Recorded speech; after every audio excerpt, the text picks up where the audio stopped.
Seorang miliarder mendadak wafat, namun pembagian warisannya sangat janggal. Putra pemalasnya dapat 10 miliar dolar, istrinya mendapat seluruh aset, dan sisanya disumbangkan ke Amal. Namun putri bungsu kesayangannya justru hanya mendapat ruang bawah tanah rusak. Meskipun Lisa merasa pembagian ayahnya sangat tidak adil, namun karena itu adalah wasiat ayahnya, dia pun terpaksa menerimanya. Namun tak disangka, usai pembacaan wasiat, pengacara diam-diam memberi Lisa amplop dokumen titipan ayahnya, seraya menegaskan isinya adalah jawaban yang dia cari. Karena penasaran, Lisa segera membukanya dan menemukan sebuah kunci serta flash disk. Melihat hal itu, Lisa langsung memasukkan flash disk ke komputer.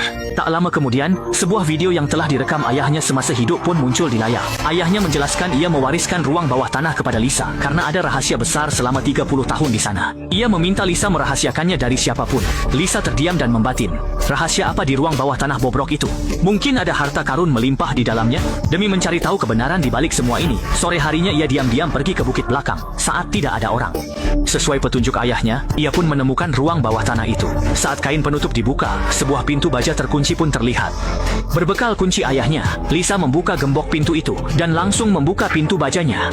Melihat ruang bawah tanah yang gelap, Lisa takut tapi tergiur bayangan harta di dalamnya. Karena haus kekayaan, ia pun memberanikan diri masuk. Untungnya, ada sistem listrik di sana. Berkat lampu redup itu, Lisa bisa melihat sekeliling. Ia lalu menyusuri koridor hingga sampai ke sebuah ruangan di ujung.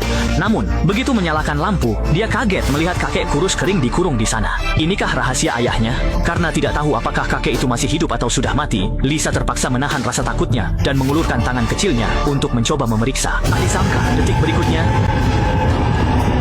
hal itu membuat Lisa ketakutan. Ia mengira ada zombie di dalam. Karena panik, ia pun segera lari keluar dari ruang bawah tanah secepat kilat. Ia bingung, mengapa ayahnya memelihara kakek mirip zombie di ruang bawah tanah. Sempat ingin lapor polisi, tapi ia batal menelepon karena teringat pesan ayahnya untuk tutup mulut.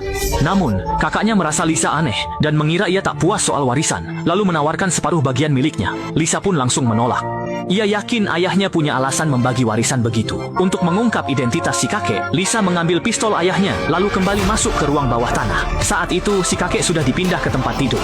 Jadi, saat ia tertidur lelap, Lisa mengambil tangannya dan menyalin sidik jarinya ke kertas. Berbekal sidik jari itu, Lisa menyuruh temannya di polisi melacak si kakek.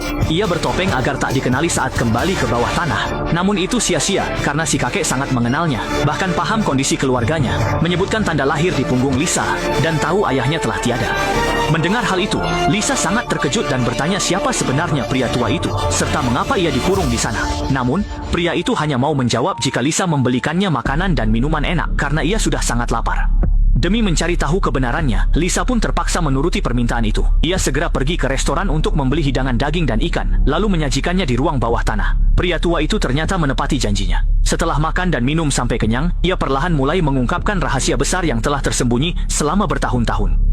Pria tua itu Morgan. Dulu, ia sahabat ayah Lisa, sang konglomerat. Mereka sering bersama saat muda. Namun, sebuah insiden menghancurkan persahabatan mereka. Malam itu, saat pulang dari bar, sang konglomerat tak sengaja menabrak pejalan kaki ketika mengemudi. Morgan ingin melapor, tapi dicegah ayah Lisa yang sedang menyetir mabuk. Jika ketahuan, nama keluarganya akan tercoreng. Setelah berdiskusi cukup lama, akhirnya mereka sepakat untuk diam-diam mengubur jenazah korban. Tengah malam, mereka membawa jenazah ke hutan terpencil lalu menguburnya. Mereka kira semua selesai. Namun sang konglomerat agar Morgan bungkam, memukulnya hingga pingsan, dan mengurungnya di ruang bawah tanah gelap ini. Setiap kali marah, sang konglomerat menyiksa Morgan selama 30 tahun. Namun Lisa tak percaya karena ayahnya selalu terlihat ramah. Apalagi ayahnya sudah wafat, sehingga fitnah Morgan tak bisa dibuktikan. Namun, ucapan Morgan selanjutnya justru membuat Lisa sangat terguncang.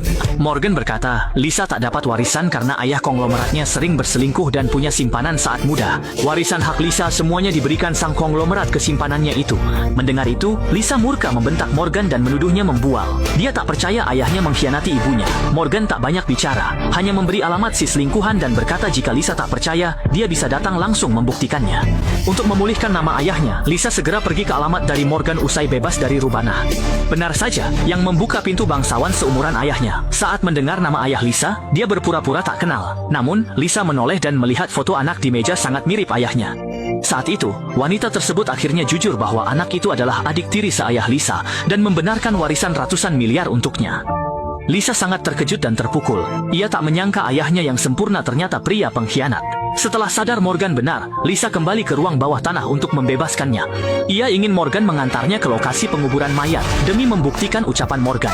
Jika tak ada jasad anak di sana, berarti Morgan berbohong. Saat keluar dari ruang bawah tanah, Morgan berteriak girang ke langit karena akhirnya menghirup udara segar setelah 30 tahun terkurung, yang membuatnya sangat lega. Tapi lupakan itu sejenak, prioritasnya adalah membuktikan penguburan mayat yang ia lakukan bersama Sang Taipan.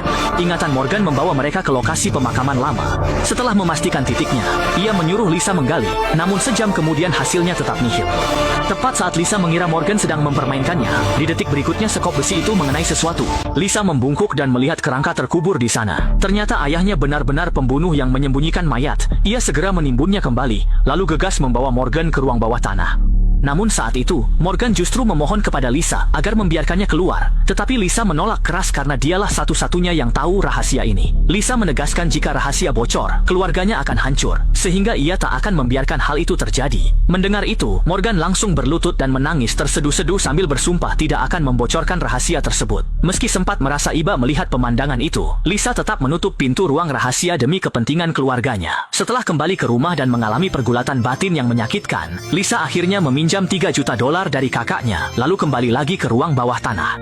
Lisa siapkan jet pribadi agar Morgan bawa $3 juta itu pergi jauh selamanya. Morgan langsung setuju. Namun saat naik, ia melirik tajam Lisa, tanda urusan ini belum selesai. Lisa tak ambil pusing, mengira masalahnya sudah selesai. Saat asyik merapikan ruang bawah tanah, temannya di polisi berhasil mengidentifikasi sidik jari si pria tua dan mengirimkan berkasnya langsung ke rumah Lisa. Namun, yang benar-benar tak terduga adalah ibunya justru lebih dulu pulang ke rumah dan berhasil menemukan berkas itu. Setelah sang ibu membuka amplop berkas itu, barulah ia sadar bahwa putrinya telah membiarkan seorang iblis lolos. Mendengar itu, Lisa firasat buruk dan bergegas ke bandara. Benar saja, pesawat Morgan belum terbang dan pilotnya sudah bersimbah darah. Lisa pun sangat menyesal. Menyadari bahwa ibunya mungkin dalam bahaya, Lisa segera menelepon ibunya. Namun tak disangka, telepon itu tidak diangkat. Saat buru-buru pulang, ibunya sudah tak ada. Saat cemas mencari, Lisa melihat cahaya di gudang bawah tanah belakang bukit. Firasatnya buruk, ia pun mengambil pistol lalu ke gudang itu. Benar saja, ibunya sudah pingsan di lantai. Sambil memanggil ibunya, Morgan tiba-tiba muncul dan diam-diam mematikan saklar. Seketika, gudang pun gelap gulita. Lisa buru-buru menyalakan senter, mencari si brengsek Morgan. Namun Morgan sudah 30 tahun tinggal di gudang bawah tanah yang gelap ini, sehingga ia sangat peka terhadap kegelapan. Detik berikutnya, Morgan tiba-tiba menyerang dan membuat Lisa pingsan. Saat sadar, Lisa sudah dirantai dan dikurung oleh Morgan. Di titik ini, Morgan pun mengungkapkan kebenaran semuanya. Ternyata, sejak muda Morgan sudah diam-diam jatuh cinta pada ibu Lisa.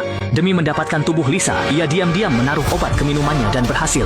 Namun, ayah konglomeratnya tahu, lalu langsung membawanya ke kantor polisi. Tapi di jalan, mereka menabrak pejalan kaki. Awalnya, korban masih hidup, tapi Morgan turun lalu mematahkan lehernya hingga tewas. Terpaksa, mereka mengubur mayatnya di hutan terpencil. Morgan berharap ayahnya menolong, tapi sang ayah malah memukulnya pingsan, lalu menyekap dan menyiksanya di bawah tanah selama 30 tahun. Lalu, Morgan mengungkap rahasia mengejutkan bahwa Lisa tak dapat warisan karena ia bukan anak kandung sang miliarder, melainkan anak kandung Morgan sendiri. Ternyata, pada malam 30 tahun yang lalu itu, ibu Lisa secara tidak sengaja mengandung anak Morgan. Mendengar itu, Lisa pun melawan ayah bejatnya, tapi ia kalah tenaga.